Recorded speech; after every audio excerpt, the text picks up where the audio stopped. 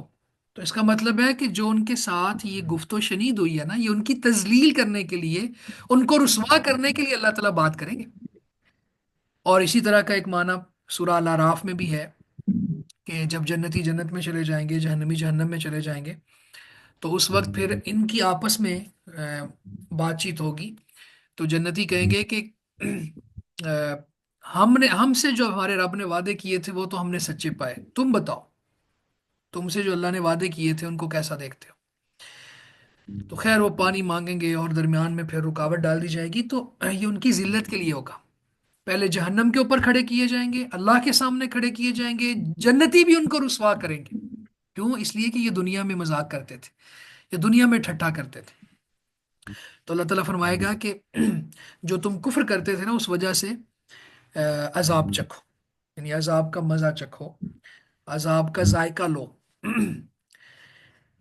قد خسر الذين كذبوا بلقاء الله حتى إذا جاءتهم الساعة بغتة قالوا يا حسرتنا على ما فرطنا فيها وهم يحملون أوزارهم على ظهورهم ألا ساء ما يزرون۔ قد خسر الذين، یقیناً نقصان اٹھایا یا خسارے میں رہے، الذین وہ لوگ، کذبوا بلقاء اللہ، جنہوں نے اللہ کی ملاقات کو جھٹلایا، کذبوا جھٹلایا، بلقاء اللہ اللہ کی ملاقات کو، حتی اذا جاءتهم الساعة بغتة، یہاں تک کہ جب ان کے پاس قیامت اچانک آئے گی، قالو کہیں گے، یا حسرتنا، اے اے کاش، یا ہائے افسوس، یعنی حسرت کا معنی ہے نا اس میں،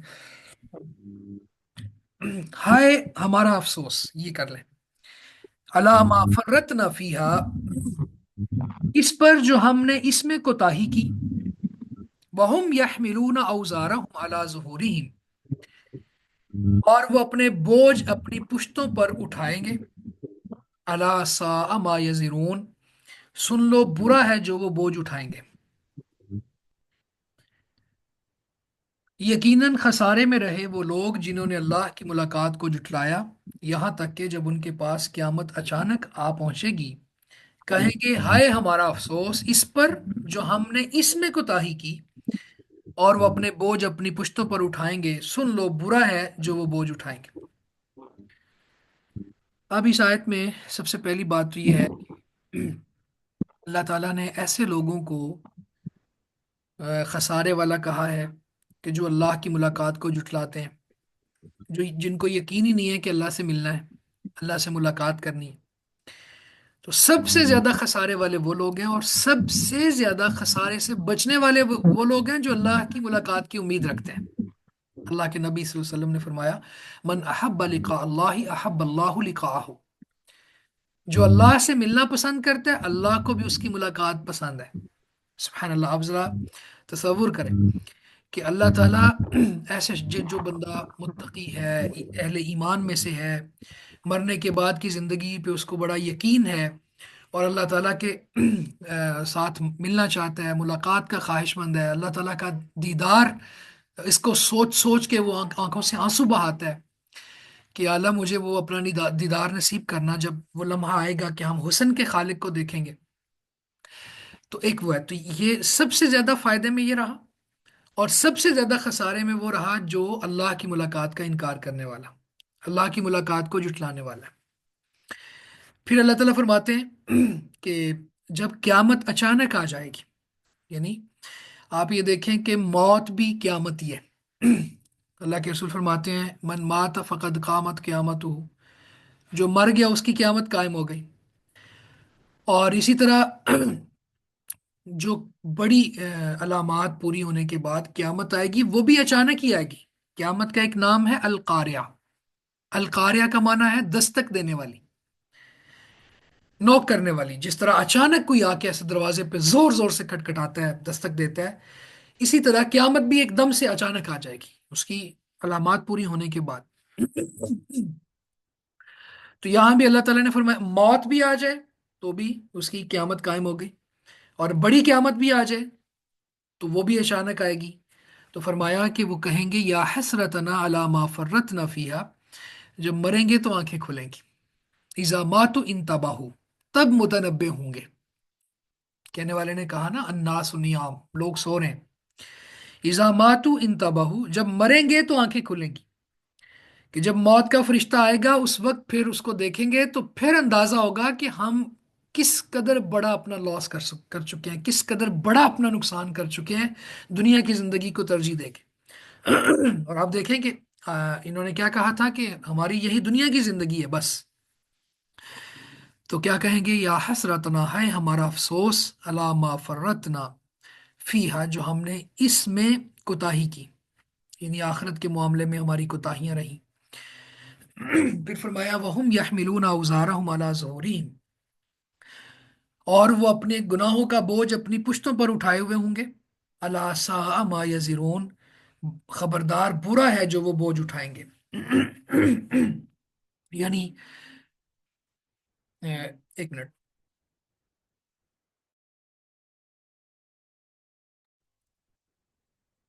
یعنی اپنے گناہوں کا جو بوجھ ہے وہ اپنے اوپر اٹھا کے وہ چل رہے ہوں گے، اور پتہ چل رہا ہوگا کہ اب یہ جہنم کی طرف جا رہے ہیں۔ وَمَا الْحَيَاةُ الدُّنْيَا إِلَّا لَعِبٌ وَلَهْوٌ، اور نہیں ہے دنیا کی زندگی مگر کھیل اور دل لگی۔ لائب کہتے ہیں کھیل کو، اور لہو کہتے ہیں دل لگی کو۔ ابھی اس پہ ہم بات کرتے ہیں کہ دنیا کی زندگی کو ان دو چیزوں کے ساتھ تشبیہ کیوں دی ہے۔ وَلَلدَّارُ الْآخِرَةُ خَيْرٌ لِلَّذِينَ يَتَّقُونَ، اور یقیناً آخرت کا گھر ان لوگوں کے لیے بہتر ہے جو ڈرتے ہیں۔ افلا تعقلون، تو کیا تم عقل نہیں رکھتے، کیا تم سمجھتے نہیں؟